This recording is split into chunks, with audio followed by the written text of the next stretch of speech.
Hi guys! I'm with my road dog in the back.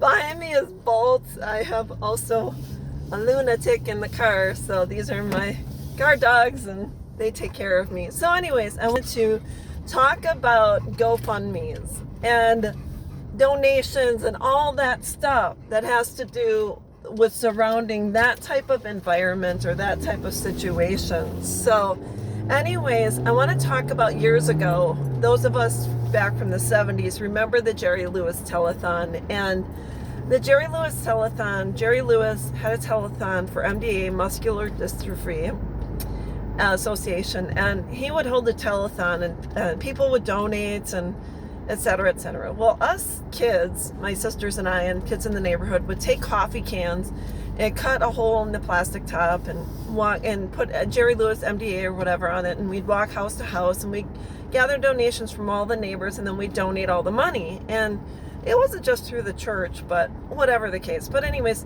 there was this kid, I'm not going to call him out, our age, we were 10, 9, 10, 11, 12 years old or whatever. And one of the kids in the neighborhood, we would see him behind the houses going through his coffee can and stealing all of the money that he had gotten as donations. So he was skimming off the top. He just took whatever he wanted. And anyhow, that's it. It's just the way it is. So anyways, moving on, I remember I volunteered for a homeless veteran organization. And I would go in Tuesdays and Thursdays. They would have breakfast, and then they'd have a food pantry, et cetera, et cetera. And I would go in and I would help with the donations and, taking them in and, making sure everything was in order. And some of the volunteers would skim off the top. They would take whatever they wanted. Some of the most expensive things, whether it was clothing, hygiene products, et cetera. And then they would leave the rest. It's same situation. So anyways, there's crooks in every organization. There's a crook, someone that will abuse the system, that will pull on the heartstrings of people and abuse the system. So that's, whatever the case. So now within the past couple of years, we have the GoFundMes, and I don't even know when this all started, the past couple of years. And I've heard girls in their 20s during the past 5, 6, 7 years that say, oh, I'm down and out, and despite the fact they have family, friends, etc., I'm going to do a GoFundMe. What are you thinking? Why would you do a GoFundMe if you give me a break? So anyways, it's always let's do a GoFundMe. So you see, a couple of years ago, there was a story about a homeless vet, and this woman had stopped at a gas station, gave him her last $20, and so she did this GoFundMe for him, raised hundreds of thousands of dollars, and come to find out the whole thing was a scam because the girl was either married or living with someone, and they bought these expensive cars and going on expensive vacations, and they posted about it on Facebook, and lo and behold, it was a whole scam because the vet was not homeless, and because he didn't get the money he had earned through the GoFundMe, he outed the other two people, and they all, I think, served time for this huge scam.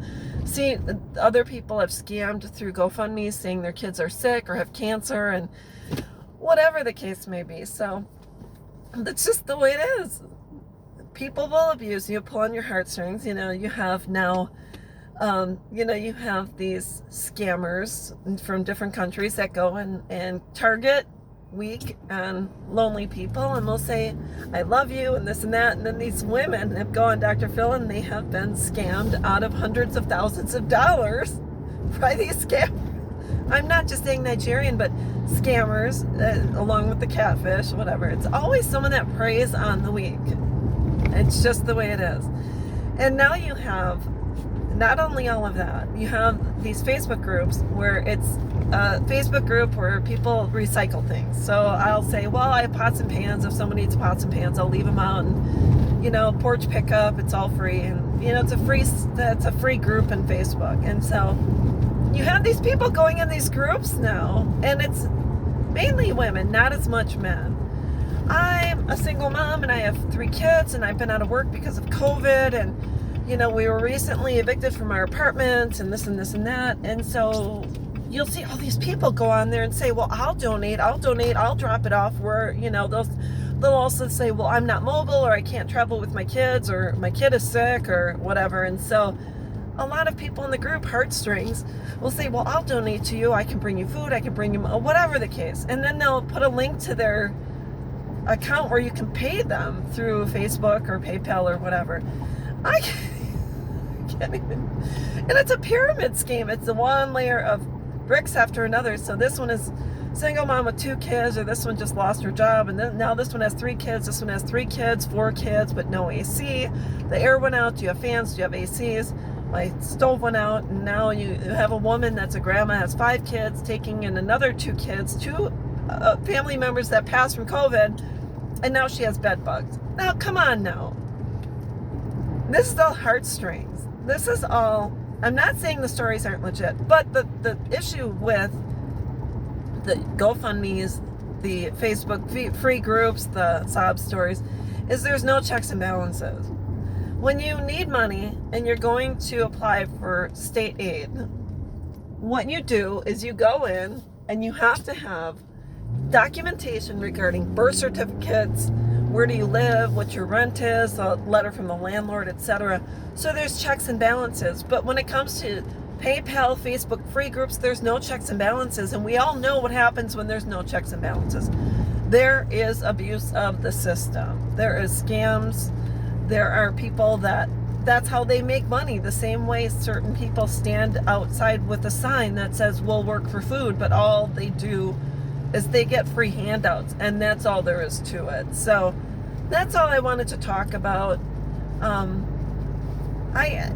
I think if you want to help, and there's certain organizations out there that support victims of domestic violence, homelessness, children in certain desolate situations. I mean, when I went to Washington State, I called an organization for support because I was going to face my rapist for the first time in court this past January, and they sent along one of their workers to sit in court with me because I was going to face a very scary situation. So what I had to do was I had to go in, I had to give them my driver's license, I had to give them my court case number, I had to give them information regarding my rapist, etc. And I had to give them proof that I needed their help. And so if I had to go through all of that to have a person sit inside of the courtroom with me, I didn't get money, I didn't ask for any supplies, I didn't ask for any financial help. All I wanted was for someone to be there with me and like hold my hand and make me feel safe. They sent someone with me. So if you're going to help an organization or help someone, support the organizations that do checks and balances, that will do whatever it takes to make sure that you as the person donating is not getting scammed. That's all I know. I'm all for helping people. I'm all for helping people. If I see someone standing in a line at the grocery store and they're short by $5, $10, $15, I'll say just put it on my, put their item on mine, and then I'll just pay for it. It doesn't matter. People have done that for me, I'm sure too, but that's all there. That really is what it comes down to. But if you think about it, the issue is that this type of situation,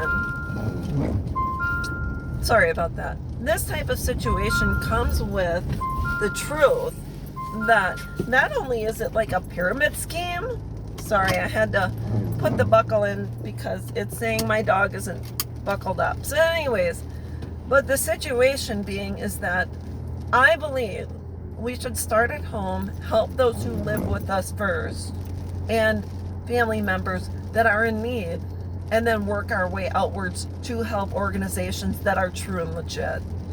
So anyways, that's all I wanted to talk about, but I'm up to here. I mean, this is the truth is I've offered people the ability to work with me, whether it's moving things, getting organized, working, getting through my storage unit, whatever. I'll pay you I'll pay you X amount of dollars if you come and help me. Well, this girl on Facebook, in this group says, well, I'm pregnant and my guy and I love that, can't afford the rent. Oh, okay. So they can't afford the rent. where they're living, although they get aid for the rent, so they get rental assistance. Supposedly he works, whatever the case is, but now she's pregnant.